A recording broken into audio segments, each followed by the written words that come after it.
욥기를 묵상하면서 여러분 마음에 끝까지 놓치지 말아야 할 것은 단련이라는 단어입니다.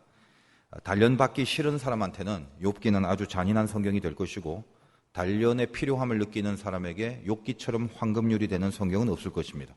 이 중에는 혹시 단련, 정금 이런 거 저 별로 그렇게 관심 없어요. 목사님 대강 그냥 불순물이 좀 있어도 조용하게 그냥 큰일 없이 그렇게 그냥 살다 가고 싶어요. 가늘고 길게. 그래서 단련은 그냥 옆 사람인 쟤만 좀 시켜주시고 나는 그냥 조신하게 살게요. 그게 보통 우리들의 마음일 수도 있습니다. 이해를 하고 저도 그런 마음이 들 때도 많아요. 그러니까 단련의 가치는 인정하지만 단련의 현실은 피하고 싶은 그런 마음이 솔직한 우리들의 고백입니다. 그런데 한번 이제 곰곰이 생각을 해봅시다. 단련한 후에 정금이 된다고 했는데, 다른 말로 정금이 그럼 안 되려면 단련은 필요 없는 거잖아요. 하나님은 반드시 정금을 만들려면 반드시 단련을 시킵니다. 그거는 분명해요. 그래서 지금 단련이 좋은지 나쁜지, 혹은 나는 단련을 꼭 받아야 되는지, 아니면 혹시 안 받아도 되는 길이 있는지 등등, 그 단련에 대하여 고민을 하기 전에 단련 이꼴 정금, 여러분 앞에 있는 현수막에 보면 단련 정금, 이 두 단어는 같은 겁니다. 단련 이꼴 정금이란 말이에요. 그러니까 단련에 대해서 고민을 하기 전에 일단 정금에 대한 생각을 분명히 해야 된다는 거예요. 다시 말하지만 정금이 되려면 무조건 단련을 받아야 됩니다. 단련 없이 정금이 되는 법은 없어요. 따라서 정금만 상관이 없다면, 정금만 필요 없다면, 정금만 안 된다면 단련은 필요 없으니까. 그러므로 정금이라는 것이 어떤 점에서, 단련을 생각하기 전에 이 정금이 된다는 게 어떤 점에서 나에게 절대적 가치가 있는가, 이거를 이해하고 점검을 먼저 해야 된다는 것입니다. 물론 이제 또 역시 마찬가지로 저는 이 정금까지는 너무 부담이 돼서 싫어요. 그냥 청동기 정도에만 만족하고 그렇게 살아도 됩니다. 저는 정금 굳이 안 돼도 괜찮으니까 쟤는 좀 정금으로 만들어 놓으시고, 제가 저 옆 사람 정금 됐다고 해서 절대로 부러워하거나 시기하지 않을 테니까 하나님 걱정하지 마시고요. 그냥 저 옆 사람만 정금으로 만들어 주세요. 혹시 여러분에게 그런 마음이 있다면 오늘 분명히 알고 가야 될 내용이 있습니다. 저나 여러분이 아무리 그런 방식으로 하나님을 설득시키려고 해도 하나님이 정금을 만드시는 당신의 그 작정하심을 절대로 철회하지 않으신다는 사실이에요. 하나님은 우리가 구원받은 당신의 자녀인 이상은 반드시 정금을 만들어내시고야 맙니다. 우리가 그렇게 부담이 된다는데요, 주님. 왜 그렇게 싫다는데 하나님은 그렇게 기필코 정금을 만든다고 하십니까? 여기에 아주 중요한 영적인 이유가 지금 있는 거예요. 여러분 다시 한번 잘 생각해 보십시오. 우리 욥기는 단련을 잊어버리면 안 돼요. 여러분 가슴속에 단련이 있어야 돼요. 욥기에 있는 어떤 말씀을 듣든지 간에 전부 단련이라는 목표로 연결이 돼야 된다는 것입니다. 근데 단련이라는 거는 말 자체가 맞는 말이지만 부담이 되는 게 틀림없지요. 아프잖아요, 단련은. 근데 그럼에도 불구하고 단련을 분명히 받아들이려면 이 단련으로 만들어질 정금이 된다는 이 정금을 받아들여야 단련이 연결이 되는 거 아니겠습니까? 나 정금 되기 싫어요. 그럼 단련은 필요 없는 거라고요. 그럼 반드시 정금이 돼야 된단 말이죠. 그럼 정금이 왜 돼야 되나? 이게 중요한 거단 말이에요. 우리가 보는 개역 개정에는 정금이란 단어를 순금으로 번역을 했고, 이 정금은 옛날 성경책에 있는 단어라서 뉘앙스가 순금보다는 정금이 좀 좋기 때문에 순금이란 말보다는 아직도 정금이라는 말을 많이 씁니다. 그러나 좀 더 이해를 돕기 위해서는 정금보다는 순금이 좀 훨씬 더 맞는 개념이기도 해요. 순금이 뭐냐? 살려고 하면 돈을 많이 줘야 사는 그 진짜 금 아니냐? 그만큼 비싸고 값진 어떤 그런 가치가 있지 않나? 이것도 순금의 의미입니다. 그런데 그런 차원보다도 더 중요한 것은 순금이라는 건 온전하다는 겁니다. 온전함. 그럼 온전함이 뭐냐? 지금 이 말씀드리는 온전함의 개념, 요거를 정확하게 아셔야 돼요. 우리 영적으로 신앙 안에서 온전함이라고 말했을 때 그것은 결론부터 말하면 천국의 상태, 그게 온전함입니다. 그러면 천국이 왜 온전한가? 천국은 인간들이 완벽한 존재들만이 거기 있기 때문에 온전하다고 말하는 건 아닙니다. 완벽하다는 것과 온전하다는 건 또 달라요. 좀 복잡해지는데, 여러분 창세기에 보면 에덴이 나옵니다. 에덴은 천국의 원형입니다. 근데 거기가 어떤 점에서 온전했는지 생각해 보세요. 아담과 하와가 완벽한 신앙인들은 아니었잖아요. 우리 알잖아요. 100% 완벽한 신앙인들이었다면 절대로 죄를 짓지 않았을 거죠. 그 안에 딱 하나 있는 선악과, 다른 거 다 먹어도 되는데 그거 하나 먹지 말라고 하는데 그 말씀도 지키지 못할 정도로 부족한 사람들이잖아요. 그러므로 에덴, 즉 천국이라는 곳은 죄의 유혹이 언제나 거기에 있는 곳이죠. 그래서 인간이 하나님의 말씀을 따라 그 죄의 유혹에 넘어가고 있지 않을 때 거기에는 하나님이 그들과 함께 하십니다. 따라서 아무리 죄의 유혹이 있다 할지라도 하나님이 함께 하신 그곳, 그게 천국의 속성입니다. 따라서 천국은 완벽한 인간들이 있는 곳이 아니라 아주 구체적으로 말하면 하나님과 멀어지지 않는 관계가 설정되어 있는 곳, 거기가 천국이라는 거예요. 명확하게 하십시오. 지금 여러분들이 천국 백성이고 천국이 여러분 안에 있다는 건 여러분이 완벽해서 그런 게 아닙니다. 하나님이 거기에 함께 하시기 때문에 그 개념을 완벽이 아니라 온전이라고 하는 거고, 하나님이 함께 계신다면 내가 비록 부족하고 못난 게 많다 할지라도 거기에 하나님의 다스림, 즉 천국이 이루어지고 있는 거거든요. 예를 들면 아담과 하와가 죄를 지었다 할지라도 회개하고 잘못을 구하면 그들은 여전히 죄를 지었을지라도 하나님과 함께 그곳에 있을 거거든요. 그러면 여전히 에덴에 거하는 인생이었을 것이겠죠. 그런데 어떻습니까? 그들은 죄에 대해서 돌이키지 않았고 선악을 분별하는 기준이 자기 자신들이 되는 순간 잘못을 뉘우치는 게 아니라 아담은 하와를 핑계대고 하와는 뱀을 핑계대면서 자기들의 잘못을 돌이키지 않았죠. 바로 그것 때문에 하나님이 함께하는 그 관계가 깨어져 버린 겁니다. 그래서 에덴을 떠나게 되는 거예요. 이 대목에서 분명히 알아야 될 게 그 온전이라는 개념입니다. 잘못의 유무를 떠나서 하나님이 함께하는 거, 그게 온전이란 말이에요. 아담과 하와가 죄를 범했을지라도 돌이키고 회개하고 철저하게 자복하여 다시 하나님이 그 아담과 하와의 삶 속에, 존재 속에 함께 했다면 그것에서 온전함이라는 게 이루어진단 말이에요. 우리 모든 인간이 완벽하지 않습니다. 우리는 우리의 온전함이라는 게 내 완벽으로 되는 게 아니에요. 우리는 하나님으로 인하여 하나님이 내 옆에 함께 하심으로 온전히 되는 거죠. 혹시라도 난 내 스스로가 하나님 없어도 완벽하고 흠잡을 데 없다고, 그래서 나는 온전하다, 이렇게 말하면 안 된다는 거예요. 영적으로 이 온전함의 의미, 이거는 완벽할 수는 없지만 온전할 수는 있는 거, 완벽할 수는 없지만 부족하고 연약해서 하나님이 함께 할 수 있게끔 하는 거, 이 하나님이 함께 할 수 있다는 것이 온전함을 좌지우지하는 개념이 된다는 것입니다.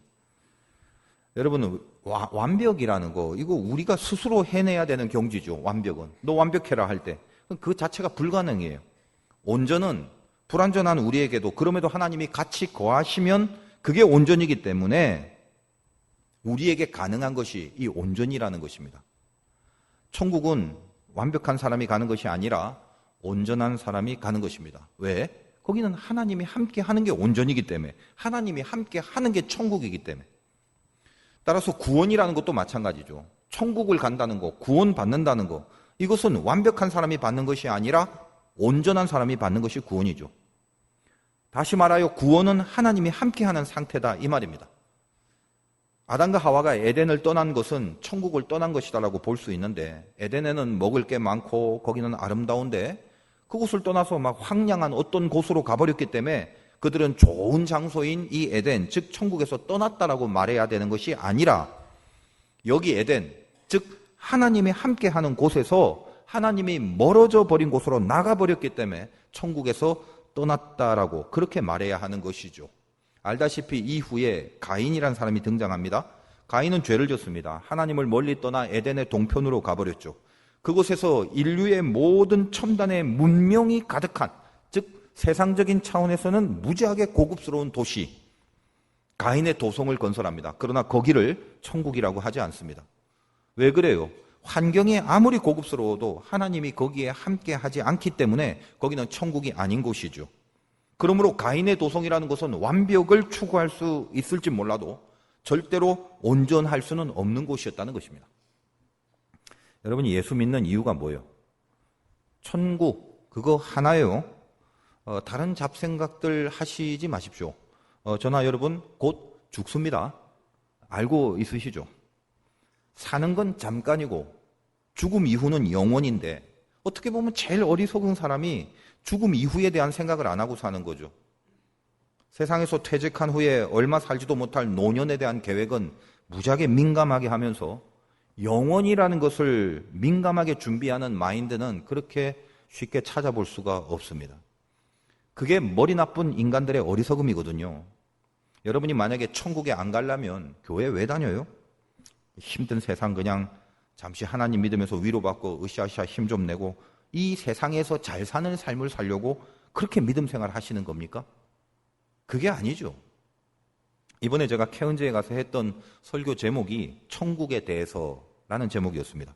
거기 목사님이 제목을 보면서 저에게 하시는 말씀이 목사님 역시 그 보통 다른 목사님들이 천국이라는 얘기 노골적으로 잘 안 하는데 목사님 설교 제목을 딱 보니까 정말 필요한 말씀을 전해주실 것 같다는 기대를 하게 됐다고 그렇게 말씀하시더라고요. 그 교회의 한 젊은 부부 중에 남편이 교회에 나오다가 마음에 이제 믿음이 식어서 교회를 많이 쉬고 있는 형제가 있었는데 또 그 교회는 또 영적으로 이 시스템이 참 훌륭해요. 예배가 끝나고 나서 조별로 이렇게 다 모여서 그날 설교 말씀에 대하여 받은 은혜들을 나누는 시간이 있고 그 조장들이 그 나누었던 내용들을 전부 다 목사님께 낱낱이 보고가 올라온다는 거예요. 그래서 그날도 주일 예배 후에 이 목사님 내외가 너무 기뻐하면서 저에게 하는 말이 목사님 오늘 올라온 보고들을 이렇게 보니까 그때 그랬던 그 형제가 목사님 설교 말씀에 천국에 대한 메시지를 듣고 그대로 이제 표현하자면 사이다 같은 말씀이 돼서 마음의 갈등이 회복되어서 신앙생활 다시 잘할 것을 다짐했다고 하는 거예요. 목사님을 통해서 천국에 대한 말씀을 전하시는 이유가 있었다는 것을 알게 됐다고 그렇게 말씀을 하셨습니다. 어떤 거죠? 궁극의 목표가 선명해지니까 그 형제의 가슴 속에 은혜와 믿음은 있었지만 헷갈리는 이유가 뭐죠? 이 궁극의 목표가 분명해지니까 방황이 정리가 된단 말이에요. 천국에 대한 믿음이 분명하지 않은 사람들은 혹시 이 중에 있다면 그 사람들은 신앙생활 아무리 해도 한계가 있기 마련입니다. 힘들어지면요 결국 세상 선택하게 돼요. 그런 사람들은. 여러분이 천국을 갈 수 있는 것은 한 가지 온전함을 이루어야 가는 것입니다. 다시 말씀드립니다만 어떻게 해야지 온전해진다고 그랬어요? 완벽해지는 게 아니라 하나님이 함께 하는 거, 옆에 지금 하나님이 같이 계시게 하는 거, 그것뿐이라고요. 내가 완벽하지 않아도 같이 할 수 있죠. 그것은 당연히 복음 아니겠습니까? 우리가 아직 죄인 되었을 때 나를 위하여 십자가를 지러 죽으시러 주님께서 나를 위해 오신 거예요. 그래서 나를 온전하게 만드신 거죠. 나는 엉망인데 주님이 함께 하심으로 내가 온전하게 여겨지는 거죠. 이게 복음이란 말이에요. 그렇다고 맨날 티미하게 살라라는 말은 절대 아니겠죠. 잘 개념을 파악을 하셔야 되는 거예요. 뭐가 온전함인지, 지금 하나님이 옆에 함께 하고 계시는 거, 이게 신앙의 궁극이고 이게 임마누엘이고 이게 천국이란 말이에요. 그것뿐입니다. 그러므로 우리는 평생 우리의 온 인생을 다해서 그 온전함을 완성시켜 나가야 돼. 그게 우리의 인생입니다. 이해를 돕기 위해서 여러분이 이스라엘 백성의 역사를 통해서 하나님은 이것을 메시지화 시킵니다. 자, 애굽에서 나올 때 모세부터 하나님이 도대체 확실히 누군지 잘 모르고 있었죠. 백성들이 모세를 향해서 당신 누가 보냈어? 그러면 제가 뭐라고 대답을 해야 됩니까? 당신 누구라고 소개를 해야 될까요? 그럴 때 이제 하나님이 나는 스스로 있는 자다라고 가르쳐 주면서, 다시 말하여 처음 시작부터가 그렇게 선명하지 않은 거예요. 모세조차도. 이스라엘 백성은 말할 것도 없이요 400년을 바로 밑에서, 이 바로의 통치 밑에서 세상의 노예가 돼서 살았습니다. 하나님의 백성으로 살지 않았다고요. 거기서 이제 처음 하나님이 누구신지에 대한 그 존재에 대한 감각이 생겼잖아요. 지금 온전함이 뭔가를 설명하는 과정입니다. 우리도 마찬가지예요. 뭣도 모르고 있다가 하나님에 대한 감각이 은혜 가운데 들어왔어요. 그래서 재앙을 명쾌하시는 것을 바라보고 바다를 갈라주시는 기적을 바라보면서 저들에게는 하나님이 느껴지기 시작한 거죠. 그리고 그 가슴 속에 느껴진 하나님을 향하여 그 다음 단계로 광야로 가서 말씀을 줍니다. 느꼈냐? 내가 너에게 준 은혜로 나에 대한 감각이 생겼냐? 그러면 이제 나를 향해 와라. 불기둥과 구름기둥으로 보여줄 테니까 이쪽으로 와라. 말씀 따라 일리로 와라. 나를 향해 와야지 다시 바로를 향하여 혹은 애굽으로 가면 안 된다. 그 길은 네 길이 아니다. 이쪽이 네 길이다. 니들이 따라와야 될 길이 여기다. 보고 와라. 보고 와라. 끝까지 와라. 그거잖아요.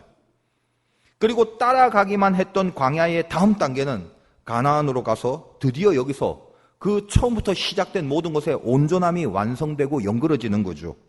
그 가나안에 들어간 배경이 되는 성경은 여호수아서인데, 여호수아서는 가나안의 메시지가 담겨져 있습니다. 여호수아서 첫 장면부터 군대 장관이 이제야 왔느니라로 그 모티브를 엽니다. 하나님의 군대 장관이 이제 왔대요. 여기 왔다는 것입니다. 저 하늘에 있는 게 아니라 지금 옆에 함께 있다 그거죠. 따라서 이 가나안이라는 곳은 그냥 따라가는 차원이 아니라 여호수아에게 이 가나안 땅에 가서 처음 주신 약속이 내가 너를 떠나지 않으리라, 버리지 않으리라. 무슨 말이죠? 네 옆에 있겠다는 거예요. 이 가나안은 여호수아에게 처음 한 말씀이 바로 그 차원이란 말이에요. 온전한 곳이에요. 무엇으로? 그들이 완벽해서가 아니라 하나님이 적극적으로 옆에 붙어있는, 함께하는 바로 그 필드이기 때문에 이 땅이 온전한 거예요. 한 번에 생긴 온전이 아니죠. 애굽에서 광야를 거쳐 숱한 단련의 시간들을 통과해서 비로소 하나님과 함께하는 그것이 궁극의 목표이고 절대적 가치라는 것을 알게 하시고, 그래서 하나님이 함께하는 존재로서 만들어 놓으신 거잖아요. 그런 의미에서 구약에서는 이 가나안을 천국을 상징하는 모토로 늘 그렇게 언급되고 있는 것입니다. 단련 없이 이 온전함이 가능하지 않기 때문에, 온전하지 않으면 하나님이 함께하는 것이 아니기 때문에 하나님은 우리와 함께 하시려고, 그 천국을 우리에게 주시려고 당신 편에서는 독생자를 십자가에 달려 죽게 하시기까지 작정하시고 우리를 이끌기로 하셨고, 우리는 불같은 풀무불 속에 단련받으면서도 이 하나님과 함께하는 경지를 이루어내도록 그렇게 요구받으면서 여기까지 사실은 온 것입니다. 그래서 그 온전함을, 결국 함께하는 그것을 정금, 순금이라고 하는 것이죠. 그리고 그 정금은 단련 말고는 만들어낼 수가 없는 거라고 말씀드렸습니다. 자, 이제 다시 생각해 보시죠. 자, 단련 받고 싶습니까? 단련 안 받고 싶습니까? 그 질문은 정금이 되고 싶습니까? 정금이 안 되고 싶습니까?와 똑같은 거예요. 그 질문은 구원받고 천국 가고 싶습니까? 아니면 안 가고 싶습니까? 그거와 같습니다. 그 질문은 하나님이 함께하는 존재가 되고 싶습니까? 하나님과 멀어져서 지옥불에서 고통받는 존재가 되고 싶습니까? 그 질문이. 그러면 여러분에게 지금 선택의 여지가 어디 있어요? 무조건 단련받아야죠. 나는 단련은 피하게 하시고 쟤만 단련받게 해주세요 라는 넋두리는 지금 해야 될 차원이 아니죠. 단련이라는 건 싫으냐 좋으냐의 차원이 아니라 사느냐 죽느냐의 차원이란 말이에요. 욥기를 묵상하면서 제가 초반에 여러분 안에 놓치지 말아야 될 것이 있다고 했죠. 단련. 그것이 온전함을 주는 것입니다. 그것이 천국이며 하나님이 함께 하는 것입니다. 잊지 마십시오. 지금 여러분이 당하는 모든 고난들, 모조리 전부 다 단련입니다. 피할 수 없고 피해서도 안 되고 반드시 당해야 하고 반드시 겪어야 하는 단련이라고요. 그렇다면 이걸 안다고 단련받는 동안 내 아픔과 통증이 삭감되느냐? 그렇진 않습니다. 아픔과 고통은 여전히 느껴요. 그러나 그걸 알고 당하는 자에게는 정금의 소망이 이 가슴 한켠을 행복하게 해주는 법입니다. 지금 욥은 그 단련을 받고 있는 거예요. 욥기에 등장하는 욥의 친구들의 공통적인 잘못이 무엇이죠? 원인과 결과를 따진다, 하나님을 축소시켰다가 등등 수많은 이야기를 할 수 있습니다만, 제가 바라봤을 때 오늘 본문에 근거하고 오늘의 말씀의 주제에 근거하고 봤을 때 욥의 모든 친구들의 공통적 잘못이 있어요. 그게 뭐야?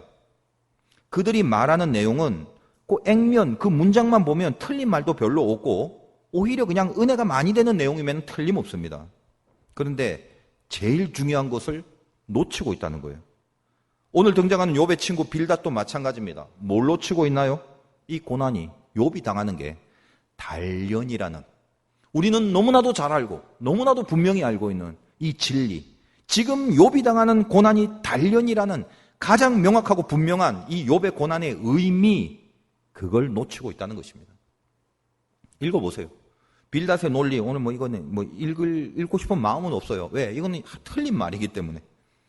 이 논리들을 한번 스킵을 해보세요.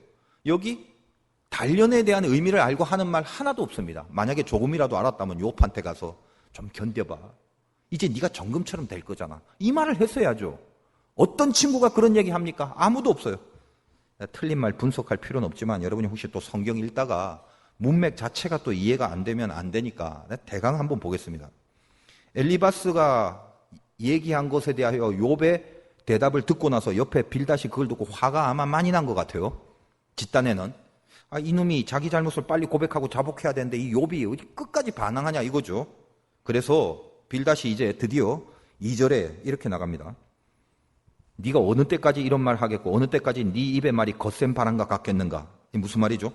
너 자꾸 죄 없다고 잘못 없다고 그러는데 네 말은 바람처럼 휙 지나가는 거야. 거센 바람 그거밖에 안 돼. 3절 하나님이 어찌 정의를 굳게 하시고 전능하시니가 어찌 공의를 굳게 하시겠냐? 하나님은 정의와 공의로 심판하고 그 정의와 공의의 잣대를 갖고 생각하시는 분인데 그러면 하나님이 틀렸단 말이냐? 네가 잘못이 없다면 네가 잘못이 없는데도 그렇게 당하고 있다면 하나님 지금 실수하는 거네?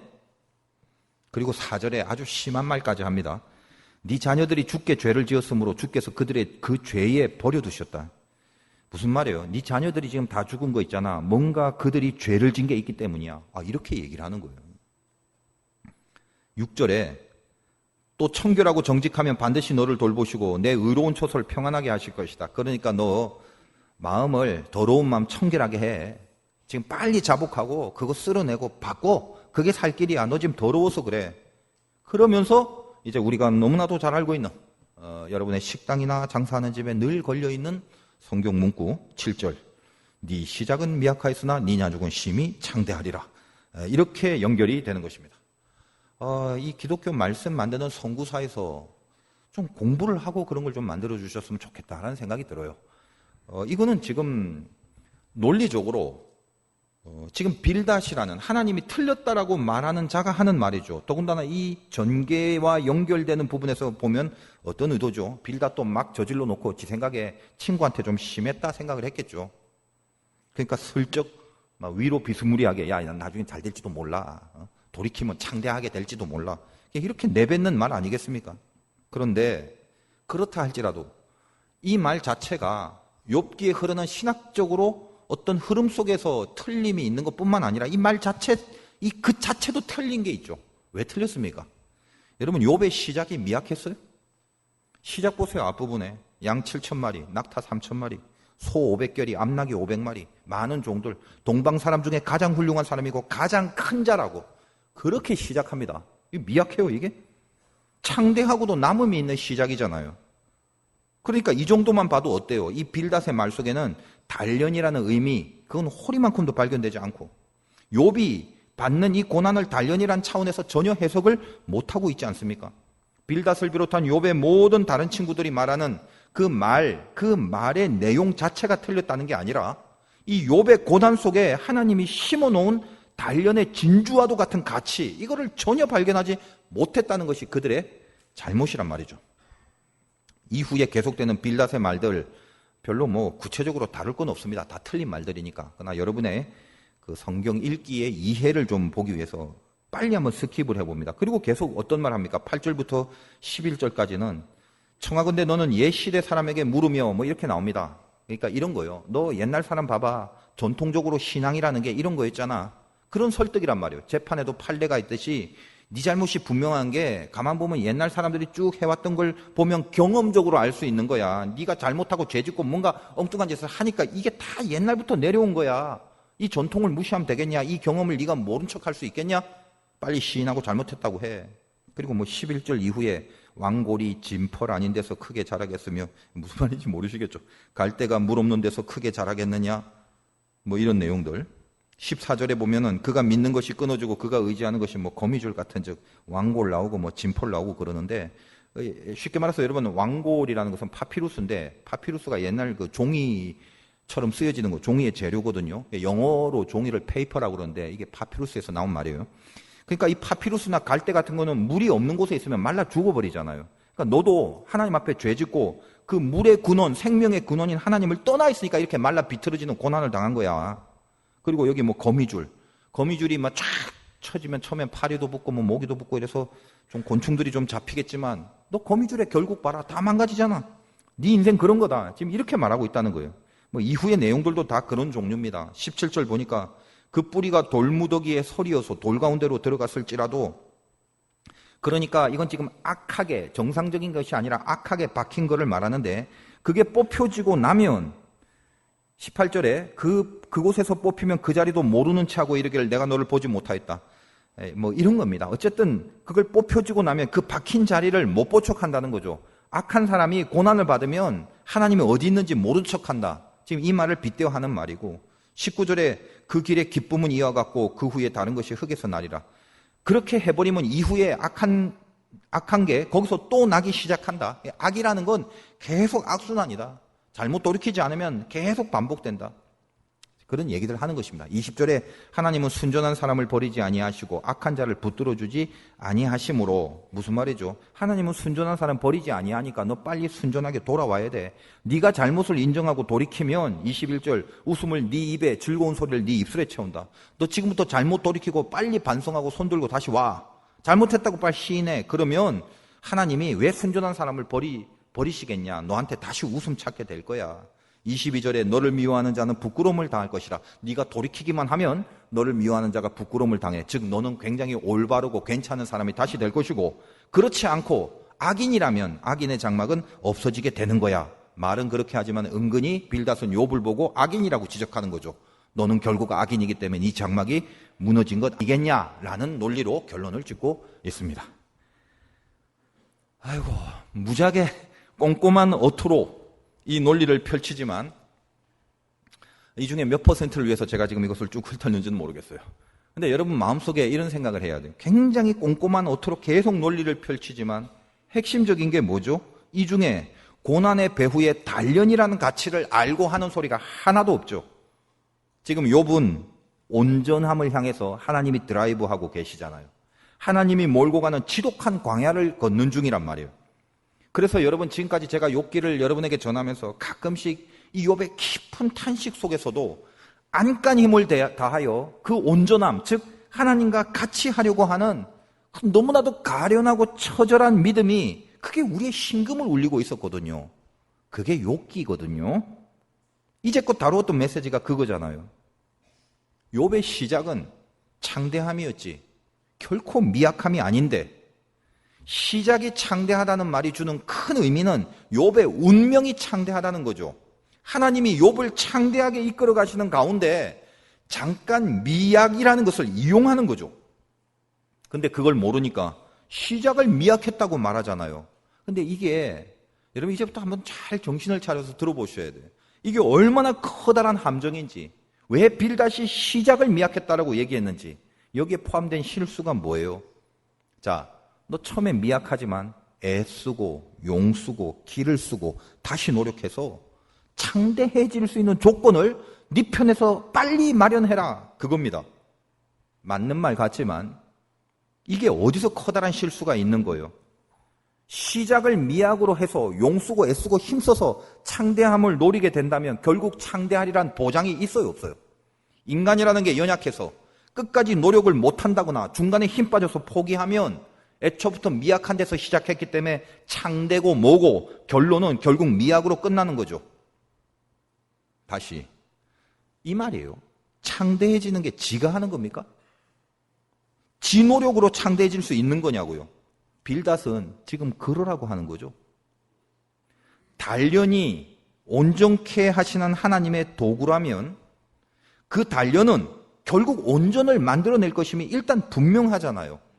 그런데 이 온전이라는 목적이 없이 하나님이 단련을 시킬 때 잘 해내면 온전케 만들어주고, 단련 중에 포기하고 힘 빠지고 널브러지면 그걸로 하나님은 아웃시켜버리고, 지금 그러려고 욥을 단련시키는 겁니까? 이해하시겠어요 지금? 욥은 애초부터 단련하는 꼴을 봐가면서 다루겠다가 아니라 시작이 창대함입니다. 미약한 데서부터 꼴을 봐가면서 창대케 해줄까 말까를 결정하는 게 아니라 창대함으로 시작하여 창대함의 약속을 누리고 창대함을 믿고 있기 때문에 중간에 하나님이 미약을 잠시 도구로 썼을 뿐이란 말이에요. 그게 우리들의 삶이라는 거예요. 그게 신자의 운명이라는 걸 알고 들어가시란 말이에요. 시작이 미약하다는 말에는 이 커다란 함정이 숨어 있는 것입니다. 엄청난 함정이죠. 포기하게 만들거나 절망하게 만들거나 무너지고 쓰러지면 그걸로 끝장나버리는 거예요.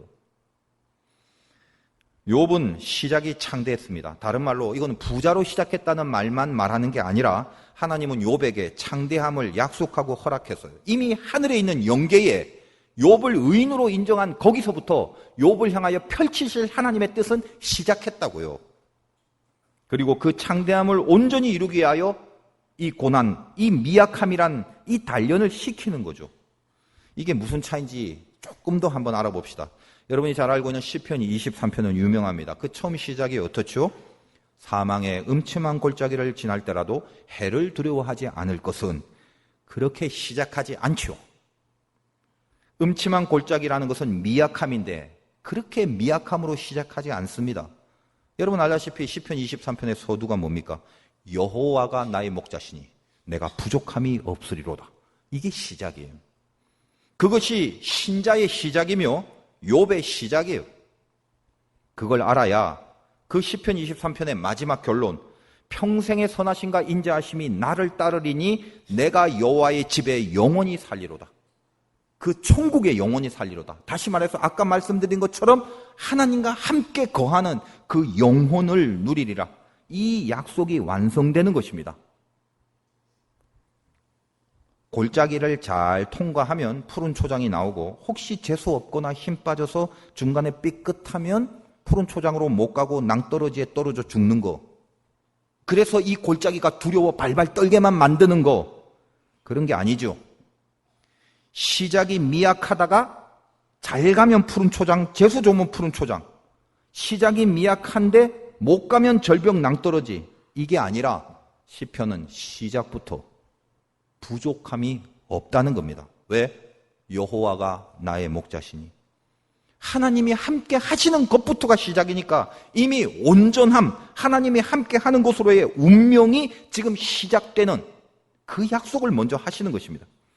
이스라엘을 애굽에서 끄집어낸 이유를 얼마나 많이 설명하고 있습니까? 나와서 잘하면 가나안 가고 안 잘하면 다시 애굽 보낸다. 이러려고 끄집어낸 거 아니죠. 너희를 애굽에서 끄집어낸 이유는 딱 하나잖아요.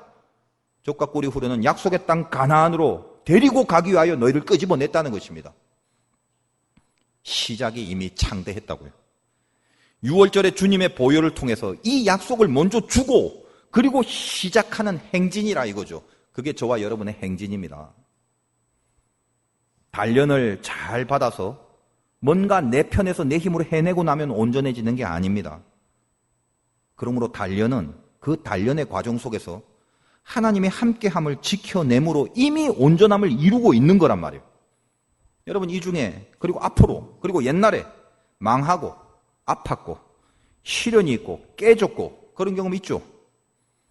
그런데 그 상태가 온전하지 않은 상태가 아니라 거기서 온전할 수 있다는 말이에요. 왜요? 완벽하진 않죠. 많이 무너졌으니까. 그러나 거기서도 온전할 수 있다라는 말은 바로 그것이 하나님을 더 가까이 함께하게 만들기 때문이었지 않습니까? 주의 지팡이와 막대기가 나를 안위하시나이다. 골짜기의 두려움보다 지금 내 옆에 주님의 지팡이가 훨씬 가까운 곳에 있는 거, 거기에서 온전함이 생기는 거라고요. 따라서 이미 사망의 음침한 골짜기 안에 온전함은 이루어졌습니다. 여호와의 집에 영원히 살리로다라는 고백이 맨 나중에 차례상 나중에 고백된 고백이지만 이미 그 내용은 사망의 음침한 골짜기부터 여호와의 집에 살고 있었습니다. 다 지나서 다 통과하고 나서가 아니에요. 이미 골짜기에서부터 하나님이 옆에 함께함으로 이미 거기에 여호와의 집인 천국에 살고 있는 거라. 욥은 지금 골짜기를 걷고 있어요. 사망의 음침한 골짜기. 콱 하고 죽고 싶을 정도가 한두 번이 아니었던 그 골짜기를 걷는 것입니다. 그러나 거기서 시작한 게 아니죠. 여호와는 나의 목자시니 내가 부족함이 없다 해서부터 시작한 것처럼 욥은 이미 하늘에서 그를 의인으로 믿고 있는 하나님의 간섭이 골짜기라는 미약함을 이용했을 뿐입니다. 이미 하나님으로 인하여 부족함이 없는 존재, 그것이 욥이었다는 거예요. 그리고 그 온전함을 마침내 이루어내기 위해서 더 가까이, 그리고 조금 더 가까이, 더 확실히 가까이, 손에 지팡이를 잡고 있는 그 정도까지 가까이 하기 위하여 욥을 단련하시는 거라는 것입니다. 여러분, 우리 주님 따라간다고 하는데 주님 따라가는 게 뭐예요? 처음엔 방향 잡아야죠. 감각 들어왔을 때 저기가 주님이구나라는 감각이 들어오면 방향을 잡고 그 길을 뒤따라가는 거잖아요. 그런데 주님은 우리를 향하여 갖고 있는 사랑이 어느 정도냐 하면 그냥 우리가 따라오는 거로만 만족하지 않으시는 분이에요. 온전하기를 바라신다고 그랬죠. 온전히 뭐라고요? 함께함.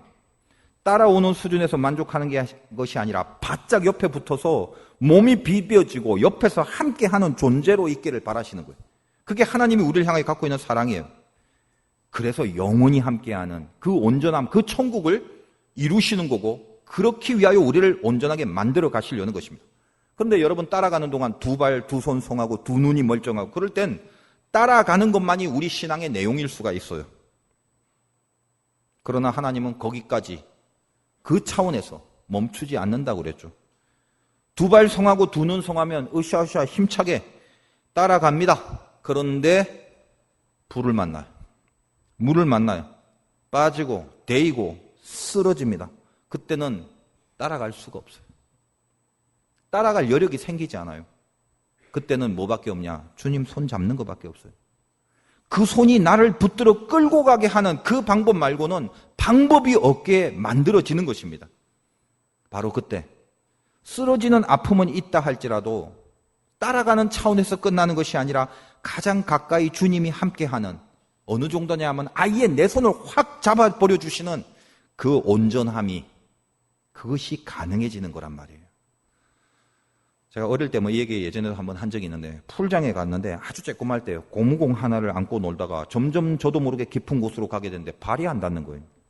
어릴 때 조그말 때 수영도 못했던 그 시절에 두려움이 엄습했습니다. 죽는 거 아니야? 어떻게 하지? 근데 이제 어린 나이에도 자존심이 있어갖고요. 참 쪽팔려서 살려달라고 말을 못하고 속으로 가슴앓이를 앓고 있는 거죠. 아, 이건 물에 빠져 죽을지도 모르는데 살려달라고 외칠 수는 없고 막 두려움이 엄습한데 저 깊은 곳, 점점 깊은 곳으로 갔는데 저 깊은 곳 끝에 어떤 아저씨가 가슴 위로 이렇게 물 위에 나와 있는 거죠. 내가 점점 깊은 곳으로 갈지라도 자맥질을 밑에서 하면서 이 공을 끌어안고 겨우겨우 그 깊은 곳으로 가는 것입니다. 그리고 아저씨 곁으로 가서 어깨로 이렇게 아저씨를 툭 이렇게 치게 되면 그러면서 어린 마음에 부끄러우니까 웃으면서 말했어요. 아저씨 살려주세요. 이 상황이 뭔지 아저씨는 이상하게 바라보다가 이내 이 알아차리고 두 손으로 저를 이렇게 번쩍 잡아서 물 밖으로 건져주시는 거예요. 그 아저씨가 나를 붙들어 올리는 그 손, 그거 구원이라고 하는 거예요. 그거를. 만약에 오늘 욥기를 제가 한번 생각해 보는 거예요. 제 친구들이 욥 친구들 같은 엘리바스, 빌닷 이런 것들이 밖에 있다고 쳐요. 마치 욥의 친구들처럼 제가 고무공을 갖고 그 깊은 곳으로 계속 가는데 지금 나는 죽을 것 같거든요. 근데 이 가까이 가는 이유가 뭐죠? 저 아저씨 손 그냥 멀리 있는 정도가 아니라 옆에 딱 붙어갖고 그 손에 붙잡혀야만 내가 살기 때문에 이 깊은 이 구덩이를, 이 웅덩이를 계속 가는데 저 밖에 있는 친구들이 저놈 저거 수영도 못하는 게 저 물 안에 들어가. 야, 수영도 못하는데 물엔 왜 들어가냐? 네 잘못을 네가 모르냐 지금? 빨리 회개해라. 그 잘못 말하라고 빨리. 너가 지금 엄한 짓 한 거 아니야 지금? 그렇게 말하고 있다면 그게 바로 욥의 친구들과 동일한 모습이겠죠. 얼마나 이 비유가 리얼합니까? 내가 깊은 물에 빠져 있지 않았다면, 이 단련이 없었다면 저는 그 아저씨 보지도 못했을 거고 볼 필요도 없을 것이고 관심도 없었을 것이고 그 아저씨 곁에 혼신의 힘을 다해서 자맥질 치면서 그런 것도 안 했을 것이고. 단련은 물에 빠져요. 무지하게 힘들어. 죽을 것 같은 거예요. 그런데 점점 가까이 가는 거예요. 그리고 함께 옆에 있을 때 비로소 아까 온전함이 뭐라고요? 하나님이 함께 있는 거. 비로소 온전함이 이루어지는 거라고. 여전히 수영을 못하고 여전히 실력은 없지만 함께 옆에 있기 때문에 나는 구원을 얻은 거잖아요. 우리를 온전케 하시는 하나님의 마음. 따라와라 정도가 아니라 아예 바짝 붙어서 내 손을 끝까지 끌어당겨 절대로 나를 포기하지 않고 절대로 나를 철회하지 않고 취소하지 않는 당신 자녀를 만들고 싶은 그 온전함을 향한 하나님의 사랑이 그것이 우리의 단련 속에 스며 있는 하나님의 마음이라는 거예요. 하나님을 따라가기만 했던 욥이었죠. 멀쩡했을 때. 욥의 고백처럼 멀쩡했을 때는 단련 전에는 귀로만 들었던 욥이었죠. 그런데 깊은 고난의 구덩이에서 단련을 받습니다. 따라가다가 쓰러져 버립니다. 드디어 하나님이 옆에서 손을 잡아주시는 것 말고는 아무런 방법이 없게 될 때, 그때 하나님이 인생에 가장 가까이 오셔서 내 손을 잡아주십니다. 그래서 다시 고백이 바뀌죠. 이제 비로소 눈으로 하나님을 보게 되는 것입니다. 그리고 그 모습으로 영원히 함께 거하는 온전함을 이루는 것이죠. 탕자의 비유를 보면 돼지 사료조차 먹을 수 없게 될 때, 잘 나가던 부잣집 도련이 돼지가 먹는 사료조차 먹을 수 없게 될 때 아버지를 그때 찾아가게 됩니다. 그전에도 여전히 아버지였지만 고난의 깊은 수렁에 들어가니까 아버지 곁을 찾게 되는 거예요. 아버지는 바라보시다가 그 곁에 오는 아들에게 스스로 달려가 목을 안고 입을 맞춥니다. 저는 그 장면을 보면서 그 순간이 탕자가 이제껏 살아오면서 평생에 있어서 가장 아버지가 탕자에게 가까이 했던 액션이 아니었나 생각을 합니다. 그걸 온전함이라고 그런다고요. 여전히 죄인된 아들이지만 끌어안아 버리고 제일 좋은 옷과 가락과 가락지와 신발을 신기웁니다. 이제 아버지 집에 함께 영원히 살게 되었기 때문이죠. 여러분의 시작은 미약하지 않습니다. 하나님이 온전케 하시기로 약속한 운명이기 때문입니다.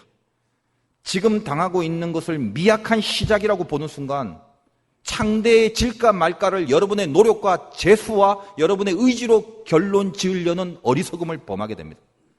여러분의 시작이 미약이 아닙니다. 애시당초 창대함입니다. 여러분의 애시당초 부족함이 없었습니다. 여호와가 나의 목자시니. 그러나 어리석은 불신앙으로 말미암아 부족하다고 착각을 하고 살아갈 뿐이죠. 여러분의 시작이 창대함을 분명히 알아야 돼요. 온전케 하시기로 약속한 운명이 우리의 시작이기 때문에 그렇습니다. 하나님은 함께 하실 것이고 가장 가까운 곳에 우리와 함께 거하기를 원하십니다. 지금 그 일로 당하는 고난이 있을 것입니다. 그 사람으로 인하여 느껴지는 고통이 있을 것입니다. 그리고 그 일을 통해서 겪는 아픔이 있을 것입니다. 모두 다 모조리, 깡그리, 몽창구리 뭐 이런 말이 있는지 모르겠어요.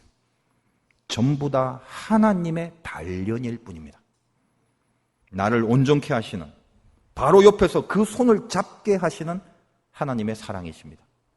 따라가는 것만으로 만족하지 아니하시고 반드시 가장 가까운 곳에서 붙들어 끌어가시려는 하나님의 우리를 향한 치명한 사랑과 작정하심이 우리로 하여금 이 단련을 통해서 이루고자 하는 온전함으로 끌고 가시는 주님의 마음입니다. 지금 완벽할 수 없다고 절망하지 마십시오. 정금, 순금은 완벽한 게 아니라 온전한 겁니다. 그 온전함을 바라보고 천국의 경지를 살아내는 그 우리들이 지금 당하는 단련을 사뭇 귀하게 여기실 마음 없으십니까? 한번 귀하게 여겨보자는 거예요. 왜요? 지금 그 단련 가운데 내 손을 붙잡고 있는 분이 나를 위하여 모든 물과 피를 흘려 죽으신, 나를 위하여 못 박히신 그 주님의 손, 그게 나를 붙잡고 있다는 것을 잊지 마시고 단련 가운데 승리해낼 수 있는 저와 여러분이 되시기를 주님의 이름으로 축원드립니다.